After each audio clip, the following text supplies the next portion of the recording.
Hey, everybody. You are now tuned into the Blackout, shining a light on Black excellence, activism, and culture.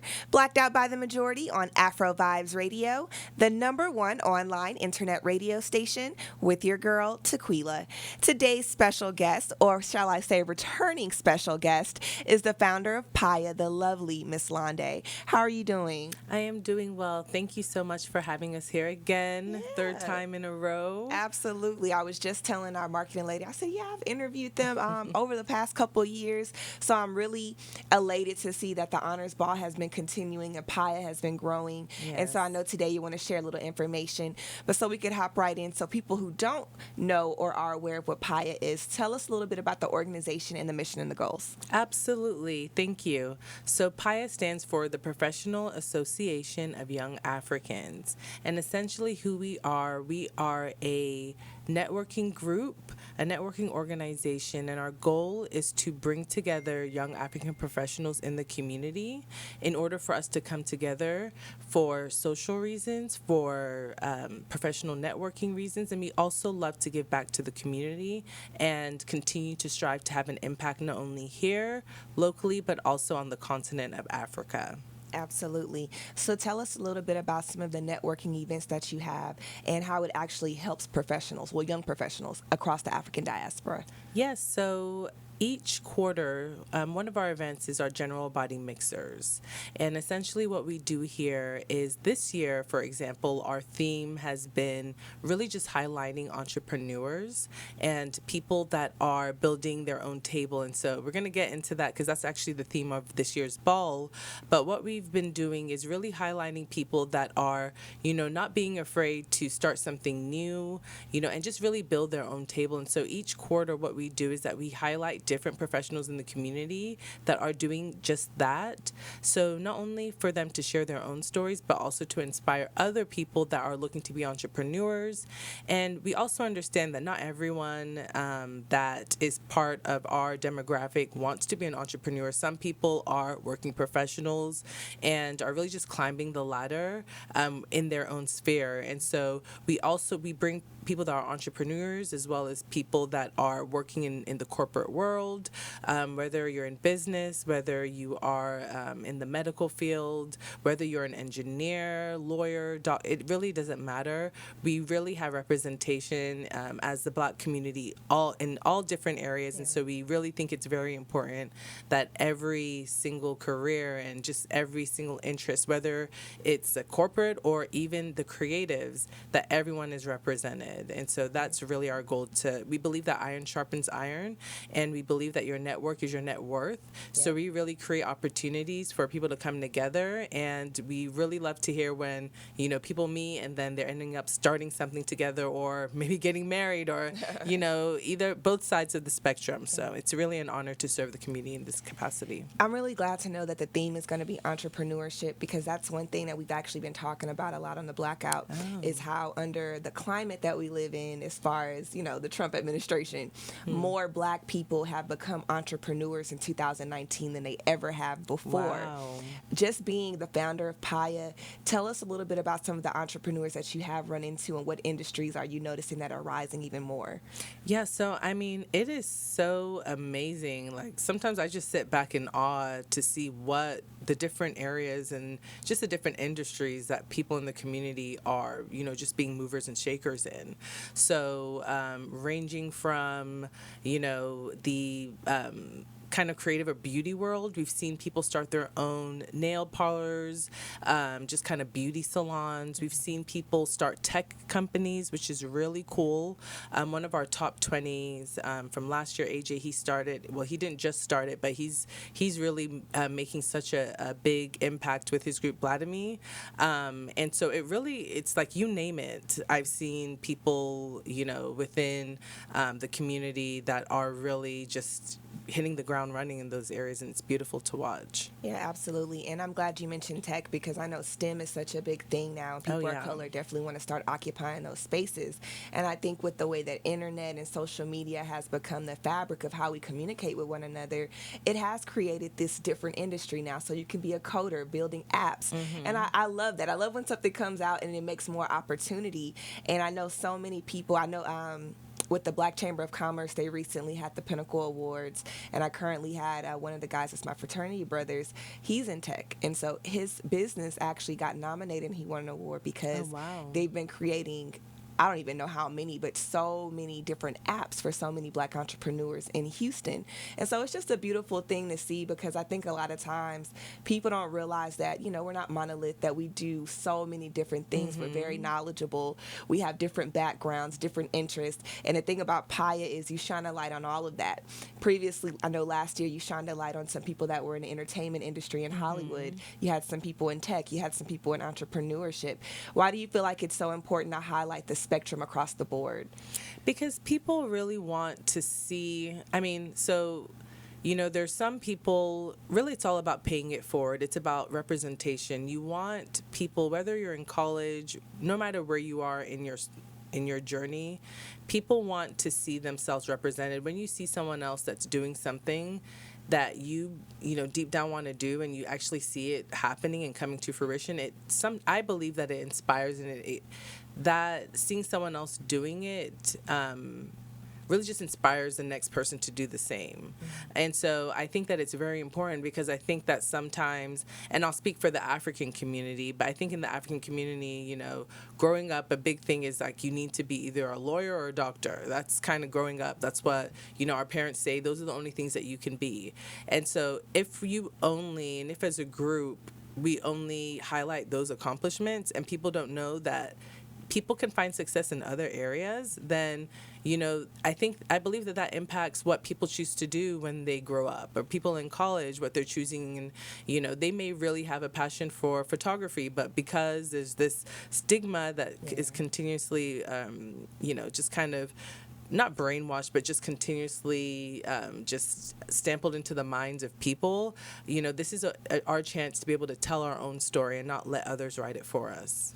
Do you feel as though the younger generation within the African community, they've really proven themselves to the traditional culture that you guys can participate in art, that you can participate in music, because Afrobeats has become such an international success? Have you noticed that amongst the older generation? I have, but I would say the older generation is still stubborn. So they're like, oh yeah, that works great for them, but for you, my daughter, my son, you need to do this, because I don't know if you're going to have that same success. So I definitely have seen a slow shift, but I do think that as our generations just continue to grow, like this generation will become the older generation and things like that. So I think with time, their generation is definitely getting a lot more comfortable with the fact that there's more than two ways to be successful in life. But yeah, I think that as the millennial generation, it starts to grow, and people are getting married, people are having kids, so we're starting to have our own families, and we're able to feed that information back to our children and things like that. So that power, I think that as the millennials are continuing to take over, that it's going to be a lot easier for that to be part of the story. So for the individuals that are currently in your organization, what type of benefits do you think they've gained from actually, being in PAYA? So I would say it depends what type of level in the organization. So I would say for our leaders, definitely for our leadership, being a part of PAYA, being that we definitely focus on so many different areas, especially for our ball, we're able to bring in different honorees. We're able to highlight people in the community that are doing a lot of amazing things with our top 20, which I'm sure we'll talk about a little bit later on. But just having that exposure to people that are moving and shaking. I'm probably going to get this quote wrong, but it's something like, the people in your circle, if none of them are inspiring you, then you're not in a circle, you're in a cage. Oh, yeah. Or something I like saw that today, too, on Instagram. Okay, I don't think I got it perfectly right, but I think you understand what I'm saying. Yeah. So, when you have that exposure to people that are really just doing the best that they can, then you kind of can't be comfortable with where you are. So I think that part of, and not only with the leadership team, also with the members, or if you're coming to a general body mix and you see a peer, someone that's your age that looks like you, if you're a woman, another woman, or if you're a guy, another guy, or another human being that's kind of the same age as you doing something amazing, then it's kind of like, well, if they can do it, so can I. So I feel like, it's just kind of like the birds of a feather flock together. When you expose yourself to people that have that spirit of excellence, then it forces you, and it just kind of, it forces you to be your best. And I think that that's the biggest benefit, is just having that network, and then just always consistently being inspired to be the best that you can be personally. Absolutely. So for those that actually want to join PAYA, be a part of the organization, how can they find out more information? So since this is a social media age, I would say our Instagram at PAYA Houston. That is one of the best ways to get the most information. Whenever we have a new event, that's the first place we drop it. So definitely Instagram at PAYA Houston. We also have a website, payahouston.org. That's a great way to learn about our purpose. There's a place that you can reach out to us. There's a way that you can become a member, to pay your dues, all those different things on our website. But also you can DM us on Instagram as well. Absolutely. So I know when we come back after the commercial break, we're going to get more into the honors ball, some of the honorees, so many great things. I want to discuss the theme, just really highlight entrepreneurship and what we can expect from PAYA in the future. So we got to go to a quick commercial break, but when we return, we will continue our show. Until then, you are listening to The Blackout, shining a light on Black excellence, activism, and culture on Afro Vibes Radio, the #1 online internet radio station, with your girl, Tequila.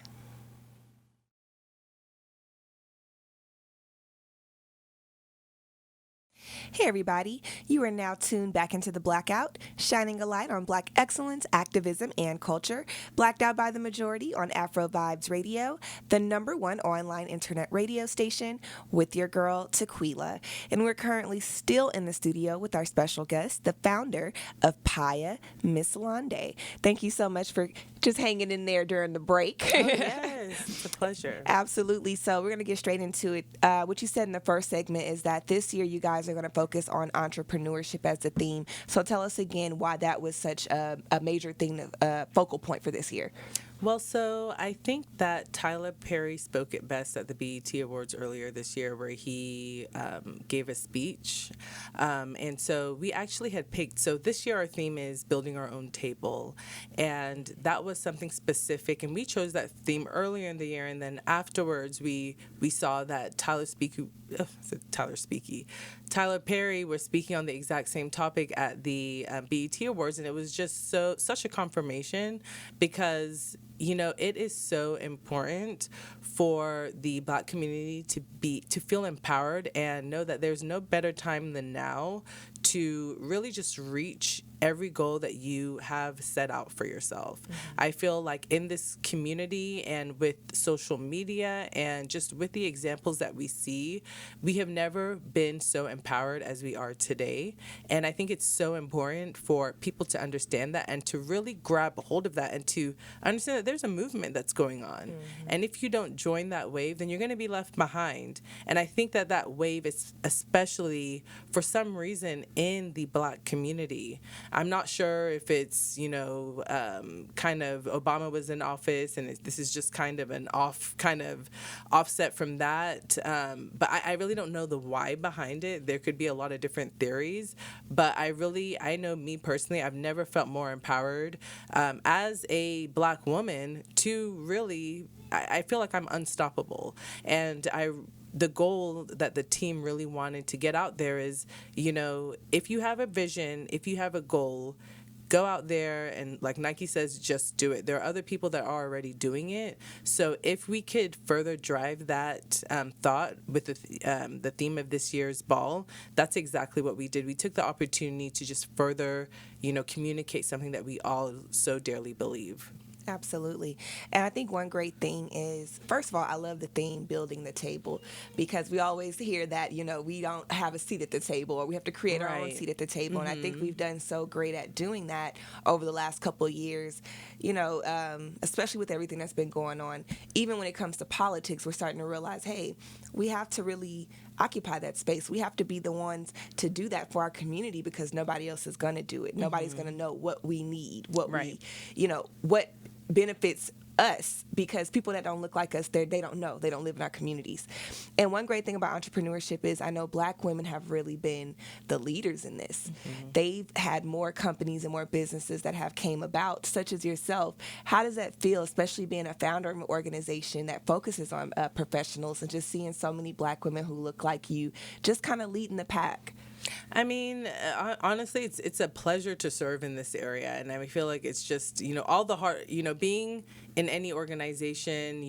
Everyone. Some people have. I have a full-time job outside of this, and so it takes a lot of time and effort to be a part and to lead in an organization.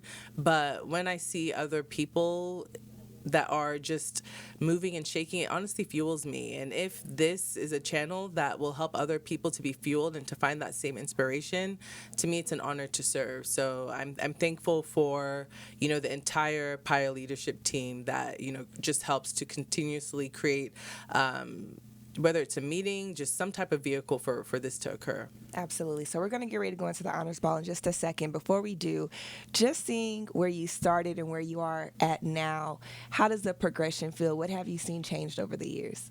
Oh, man. I mean, a lot has changed. So, starting from 2012 in Detroit, Michigan, then we moved here to Houston. Then last year we launched the Denver chapter in Colorado.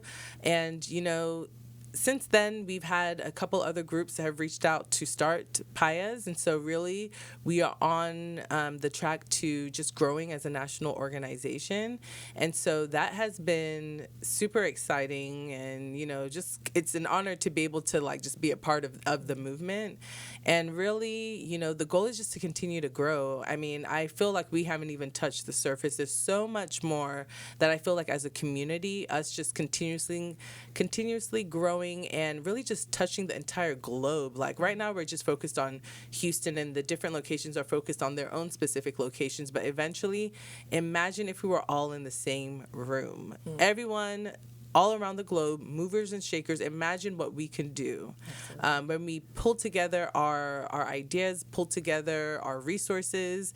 And so, by God's grace, we've made some steps, but, by God's grace, the best is yet to come. Amazing. So go ahead and go straight into telling us about what the Honors Ball represents and the entire purpose. Yes. So the Honors Ball, really, the reason why we call it Honors Ball is because the whole purpose is to honor people in the community. It's very important that, as the Black community, that we have events and we have some types of channels to be able to communicate who we are and write our own story. Because if we don't do that, then other people are going to tell us who we are. And so with the Honors Ball, the main purpose is to highlight the accomplishments of individuals, specifically our honorees, as well as a wider group of individuals who we call our top 20. Essentially, it's really just highlighting the accomplishments each year of people that are just really beasting in their spheres of influence. And it's also to serve as a reminder for us to honor ourselves and to treat ourselves just to know who we are, and the amazing things that we are doing as a community. So that's the whole point, just to continue to honor ourselves. Amazing. So go ahead and tell us a little bit about some of the individuals that's going to be honored this year. Absolutely. So each year we have a few honorees that we highlight, and this year we have a range from people in the medical field to people in the fashion industry to beauty influencers.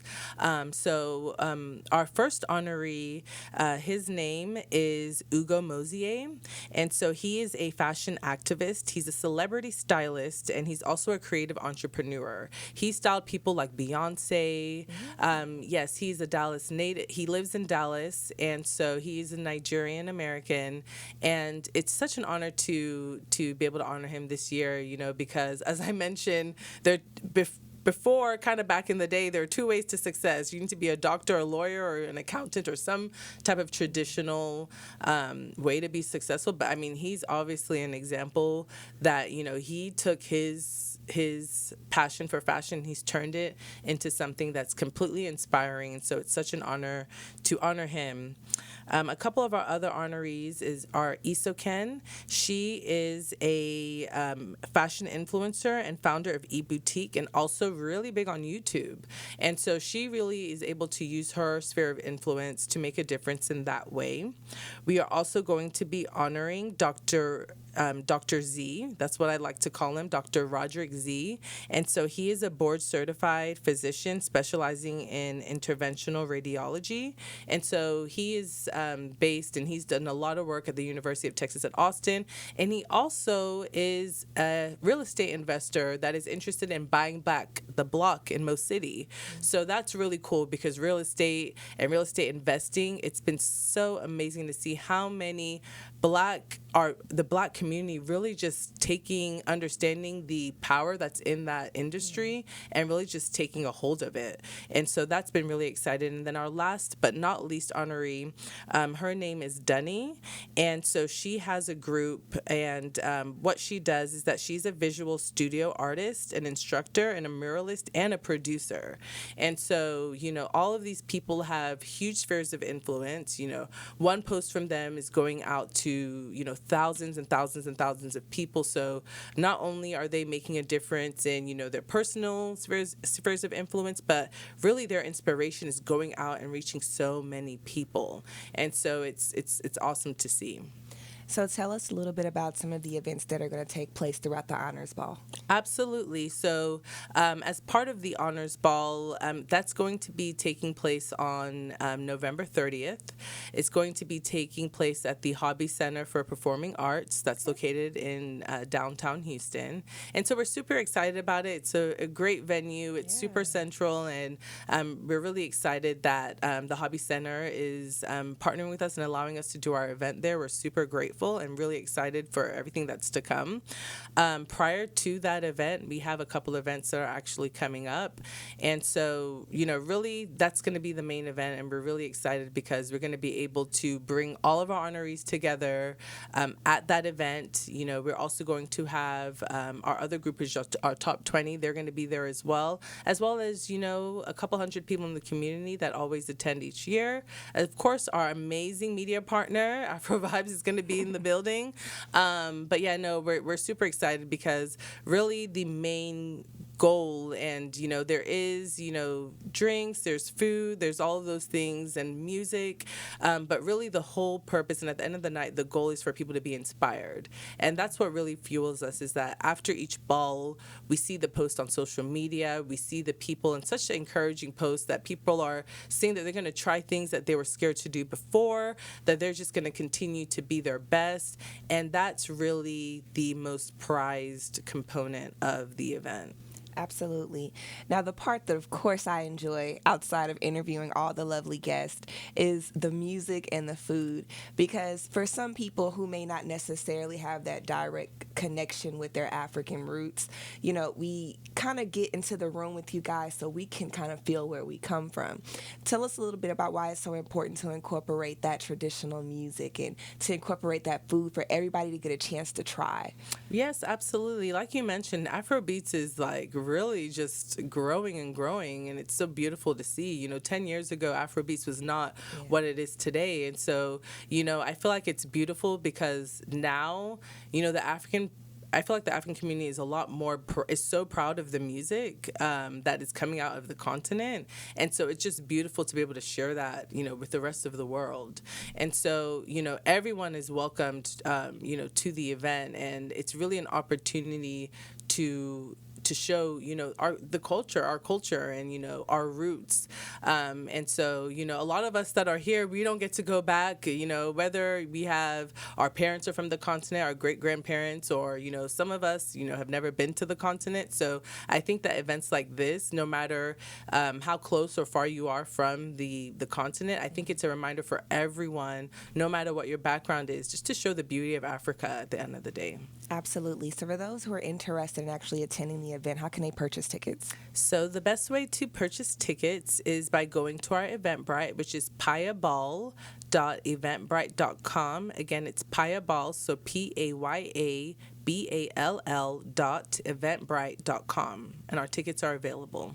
And again, one more time, how can those that want to join and be a part of PAYA also join as well? Yes, so you can join by either going to our Instagram, which is at PAYA Houston, and send us a DM, or you can traditionally go to our website at payahouston.org. Either way, reach out to us and we'll be very happy to get you plugged in. Now, before you get out of here, do you have any words of wisdom for our listeners who are looking to be entrepreneurs, or they are entrepreneurs and they want to be a part of something that's bigger than themselves and they may just don't know where to start? Yeah, absolutely. I mean, I would say, one, of course, cliche, but go for it. If you take even if it's a small step, take it in bite-sized chunks. You may have a huge dream, and when you think of that dream, it may seem overwhelming to you. Yeah. But if you just start with where you can today, plan out what you can do this week, then plan the next week, just take it a day at a time, and then, watch it grow. Stay consistent and don't compare your story to anyone else's, because at the end of the day, someone might find success immediately. Someone may have a Cardi B story where people were making fun of her in the past, but guess what? Now they're not making fun of her now because she's found success. Some people are slow to start. Some people, it happens immediately. But it's so important that if you believe that this is something that you want to do, then, keep going and don't be discouraged and don't compare, the timing of your journey to anyone else's. Just stay focused on who you are. Stay balanced. Balance your life with your family, your friends, because at the end of the day, like Steve Jobs said, at the end of his life, all this success, and even if you have a billion, trillion, whatever dollar company, people don't leave this earth with that. So you want to make sure that as much as and as beautiful as being an entrepreneur is, it's important to keep your family, your friends, and for those who believe in God first, and then everything else falls, after that. So hopefully those are some nuggets. Well, thank you so much for just returning back to our show and allowing us to highlight your organization as well as highlight your Black excellence. You've done so many amazing things. I love just watching you progress each and every year and just allowing us to come and be a part of your special moment and, just be a part of the excellence in the room. I think sometimes some people would never even have that opportunity to connect with certain people if it wasn't for an organization like yours. So just thank you for all that you do. Thank you for that encouragement. Yeah, of course. And thank you guys for tuning into another episode of The Blackout, where we always shine a light on Black excellence, activism, and culture with your girl Tequila on Afro Vibes Radio. Make sure to check out our Facebook and Instagram pages at The Blackout AVR. And to stay up to date on our previous discussions and future events, please visit Afro Vibes Facebook and Instagram at Afro Vibes Radio, Twitter at Afro Vibes Radio with an S, and lastly, listen to us online at www.afrovibesradio.com or simply download the Afro Vibes Radio app on the Apple or Google Play Store.